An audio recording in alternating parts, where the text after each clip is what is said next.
نحمدہ و نصلی علی رسولہ الکریم بسم اللہ الرحمن الرحیم۔ گھر میں اپنے بچوں کو دین سکھاؤ اور خود بھی سیکھو اور اس کو پھیلاؤ بھی۔ جس گھر میں نماز نہیں پڑھی جاتی وہ گھر ایمان والا نہیں ہے۔ اللہ تعالیٰ کو موچی، ترکھان، لوہار، شیخ، کشمیری یا کسی بھی ذات سے کوئی غرض نہیں۔ اللہ کو غرض ہے تو غلام مصطفیٰ سے۔ اگر ہم غلام مصطفیٰ ہیں اور مصطفیٰ کی بنائی ہوئی راہ پر چلتے ہیں تو ہم سمجھیں کہ ہمارا کام ہو گیا، ہمارے نصیب جاگ اٹھے۔ اگر ہم غلام مصطفیٰ نہیں ہیں تو ہمیں سید ہونا، قریشی اور شاجی ہونا نہیں بچائے گا۔ اللہ تعالیٰ کو صرف نسب حسب ہی پسند نہیں ہے بلکہ اللہ تعالیٰ کو غلام مصطفیٰ ہونا پسند ہے۔ اللہ تعالیٰ کے ہاں نبی کی غلامی کا سکہ چلتا ہے، اور جو نبی کا غلام ہے اللہ تعالیٰ کے ہاں اس کے وارے نیارے ہیں۔ اور یہ اللہ کا پیغام ہے کہ مصطفیٰ کی زندگی سے سیکھو بھی اور سکھاؤ بھی اور پھر اس کو پھیلاؤ بھی۔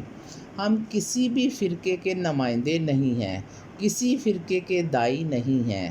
اسلام کا پیغام ہے اللہ کے دین کو سیکھو اور دوسروں کو سکھاؤ۔ اللہ اور اللہ کے رسول کے غلام بن جاؤ۔ زندگی میں دو باتیں اہم ہیں، ایک عبادت، دوسرا اخلاق۔ عبادت اللہ سے جڑنے کا نام ہے۔ ہمارا ایسا معاشرہ ایمانی معاشرہ نہیں ہے جس میں نماز نہ ہو، اخلاق نہ ہو۔ وہ معاشرہ ایمان والا کیسے ہو سکتا ہے؟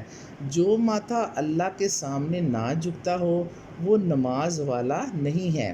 اللہ کے بندوں سے اچھا سلوک کرو، غلاموں اور نوکروں کا خیال رکھو، ان کے لیے وہی پسند کرو جو تم اپنے لیے پسند کرتے ہو، ان کو وہی کھانا کھلاؤ جو تم خود کھاتے ہو، غریبوں کے ساتھ اچھا سلوک کرو، یتیموں اور بیواؤں کا خیال رکھو اور ان کو تنگ نہ کرو۔ یہی دین کی تکمیل ہے۔ اور جو درگزر کرتا ہے، صبر سے کام لیتا ہے، دوسروں کا خیال رکھتا ہے، بس یہی اخلاق ہے اور یہی سے دین کی تکمیل ہوتی ہے۔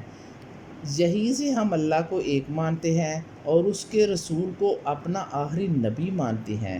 جو لوگ دوسروں کو معاف کرتے ہیں اللہ ان کو معاف کر دیتا ہے۔ نماز پڑھنے، حج کرنے، قرآن پاک پڑھنے اور نیک کام کرنے سے اللہ تعالیٰ گناہوں کو معاف کر دیتا ہے۔ روزہ رکھنے اور ہمسایوں کے حقوق کا خیال رکھنے سے بھی اللہ تعالیٰ ہمارے گناہ معاف کر دیتا ہے۔ اگر ایسا کرنے سے گناہ معاف ہو جاتے ہیں تو یہ تھوڑا سا کام ہے اور ہم سب مسلمان یہ کام کر سکتے ہیں اور اپنے گناہ معاف کروا سکتے ہیں۔ اگر ہم ان احکامات پر عمل کرتے ہیں تو اللہ کی رحمت ہمارے ہر طرف پھیل جائے گی، رحمت کشادہ ہو جائے گی اور یقیناً اللہ تعالیٰ اس کو پسند بھی فرمائیں گے۔ میاں بیوی میں جھگڑا ہو جائے اور جھگڑا ہو ہی جاتا ہے، اللہ تعالیٰ کا فرمان ہے کہ اگر شوہر کو غصہ آ جائے تو بیوی خاموش ہو جائے، اور اگر بیوی کو غصہ آ جائے تو خاوند خاموش ہو جائے۔ اور اسی درگزر میں دونوں کی چاہت ہے، دونوں کی بھلائی ہے، دونوں کا پیار ہے۔ عورت اپنے شوہر کی خاطر بہن بھائی چھوڑتی ہے، ماں باپ چھوڑتی ہے، گھر بار چھوڑ کر خاوند کے گھر آ جاتی ہے اور ساری زندگی شوہر کے گھر گزار دیتی ہے۔ دراصل ہمارا معاشرہ سسرالی معاشرہ ہے۔ کچھ سسرالی رشتے تو آنے والی کو سولی پر لٹکا دیتے ہیں اور جیسا چاہے سلوک کرتے ہیں، اور بعض دفعہ مرد ان حالات میں خاموش تماشائی بنا رہتا ہے اور عورت کا بھی احساس نہیں کرتا۔ اور کچھ عورتیں ایسی ہوتی ہیں کہ سسرال والوں کے لیے اور شوہر کے لیے وبال جان بن جاتی ہیں، مرد کو بھی بے سکون کرتی ہیں۔ ان حالات میں دونوں میاں بیوی کی زندگی عجیب سی کشمکش میں گزرتی ہے۔ اس کی وجہ یہ ہے کہ ان لوگوں نے نبوت والے اخلاق سیکھے ہوئے نہیں۔ میاں بیوی کی زندگی میں مداخلت نہیں کرنی چاہیے۔ اللہ کے بندوں کے ساتھ زندگی گزارنے کا ایک طریقہ ہے۔ اللہ تعالیٰ نے پڑوس کے حقوق کے بارے میں اتنا کہا کہ ڈر لگا کہ اللہ تعالیٰ پڑوسیوں کو وراثت میں حصہ نہ دے دے۔ درگزر کرنا اسلام کا سہرا اور اس کی زینت ہے۔ یہ اسلام کا خوبصورت عمل ہے۔ نماز نہ چھوڑیں، رات کو سونے سے پہلے 5 نمازیں پوری کر کے سوئیں۔ اللہ تعالیٰ ہمیں 5 نمازیں پڑھنے کی توفیق دے دے۔ اللہ تعالیٰ نے اس میں کوئی گنجائش نہیں رکھی۔ اللہ تعالیٰ نے ساری شریعت آسمان سے اتاری، نماز لینے کے لیے معراج پر بلایا۔ جب پہلے آسمان پر حضرت محمد مصطفیٰ صلی اللہ علیہ وآلہ وسلم پہنچے تو حضرت آدم علیہ السلام پھولوں کے ہار لیے کھڑے تھے۔ دوسرے آسمان پر پہنچے تو یحییٰ، زکریا، عیسیٰ علیہ السلام ویلکم کے لیے کھڑے تھے۔ تیسرے آسمان پر پہنچے تو یوسف علیہ السلام استقبال کے لیے کھڑے تھے۔ چوتھے آسمان پر گئے تو ادریس علیہ السلام نے استقبال کیا۔ پانچویں آسمان پر گئے تو ہارون علیہ السلام استقبال کے لیے کھڑے تھے۔ چھٹے آسمان پر گئے تو موسیٰ علیہ السلام نے استقبال کیا۔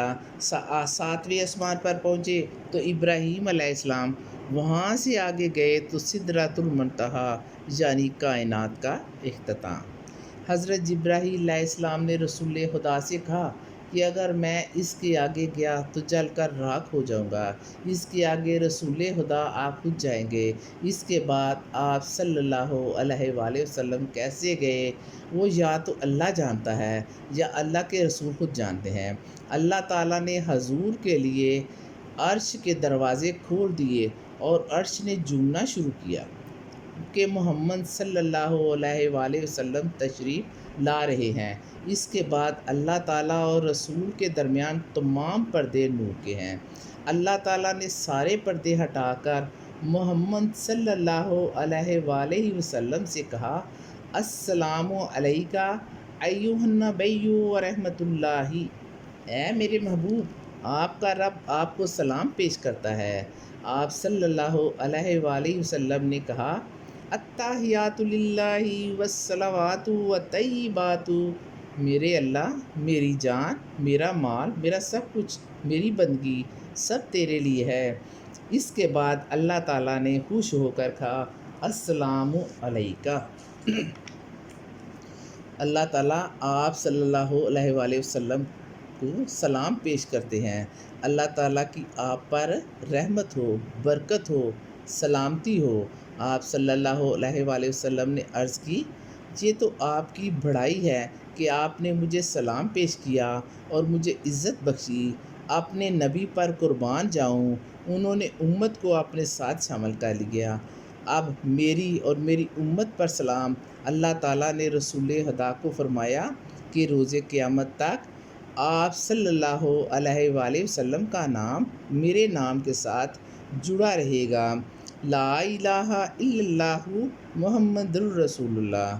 لا الہ الا اللہ کے 12 حروف ہیں اور محمد الرسول اللہ کے بھی 12 حروف ہیں، اور روز قیامت تک یہ 24 حروف اکٹھے رہیں گے۔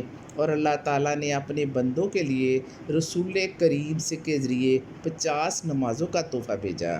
رسول پاک صلی اللہ علیہ وآلہ وسلم جب واپس چھٹے آسمان پر پہنچے تو آگے حضرت موسیٰ علیہ السلام کھڑے تھے۔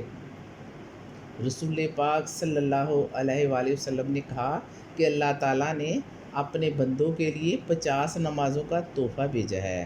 حضرت موسیٰ نے کہا کہ یہ نمازیں تو بہت زیادہ ہیں، آپ صلی اللہ علیہ وسلم کی امت اتنی زیادہ نمازیں پڑھ نہیں سکے گی، اس لیے آپ واپس جائیں اور ان نمازوں کو کم کروائیں۔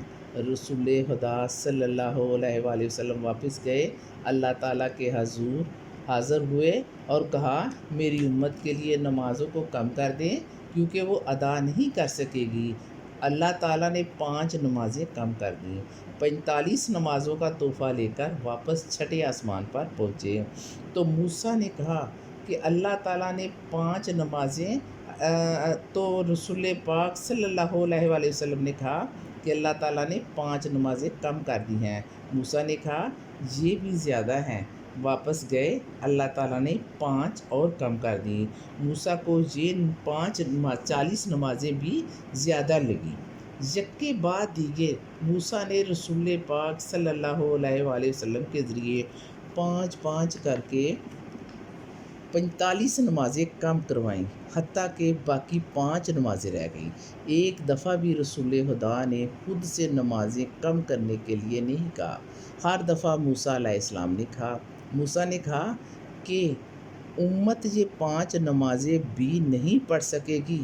حضرت محمد مصطفیٰ صلی اللہ علیہ وآلہ وسلم نے کہا کہ میرے لیے اور میری امت کے لیے 5 نمازوں کا تحفہ کافی ہے۔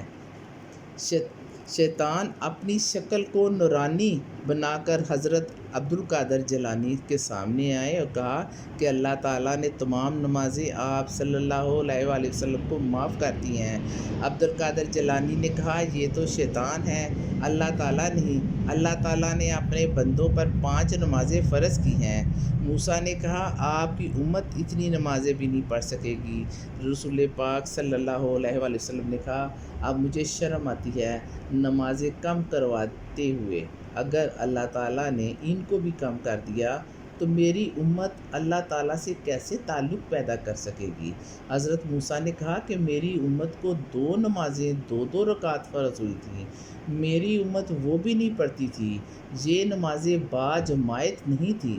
رسول پاک صلی اللہ علیہ وآلہ وسلم کی امت کو نماز باجماعت ملی ہے، اذان ملی، رکوع ملا، تلاوت ملی، مسجد ملی۔ پہلی امت کے لیے اذان نہیں تھی، رکوع نہیں تھا، تلاوت نہیں تھی، مسجد نہیں تھی، قیام سے سیدھے سجدے میں جانا ہوتا تھا۔ نواسۂ رسول کربلا کے میدان میں نماز کی اہمیت کی اعلیٰ مثال قائم کرتی۔ نماز کی کوئی معافی نہیں۔ حج، روزہ، زکوٰۃ اور تحید کی اہمیت الگ ہے، مگر نماز کی اہمیت الگ ہے۔ اللہ تعالیٰ ہم سب کو نماز پڑھنے کی توفیق عطا فرمائے، آمین ثم آمین۔